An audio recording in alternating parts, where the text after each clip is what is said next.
আসসালামু আলাইকুম রহমতুল্লাহ। কাছে এবং দূরে, দেশে এবং প্রবাসে সবাইকে জানাই আন্তরিক মোবারকবাদ। আমি আপনাদের সামনে গুরুত্বপূর্ণ মাসালা নিয়ে উপস্থিত হয়েছি।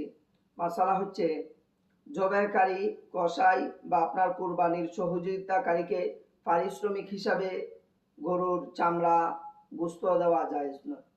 আপনি তাদেরকে পারিশ্রমিক হিসাবে অন্য কিছু দিয়ে এবং খুশি মনে যদি আপনি তাদেরকে গোশত এবং তরকারি দেন তাহলে যায়। আরেকটি মাসআলা হচ্ছে, আল্লাহ রাসূল সাল্লাল্লাহু আলাইহি সাল্লাম বলেন, তোমরা ধারালো ছুরি দিয়ে পশুকে জবাই করো যাতে তাদের কষ্ট না হয়। অনেক সময় দেখা যায় জবাই করার পরে কসাই বা অন্য কোনো লোক ধারালো ছুরি দ্বারা ওই পশুটাকে আঘাত করা হয়। পশুর দম যাওয়ার আগে পায়ের রগ কেটে দেওয়া মাকরুহ। আল্লাহ পাক রব্বুল আলামিন আমাদেরকে সঠিক মাসালার জেনে শুনে আমল করার তৌফিক দান করুন। আমিন।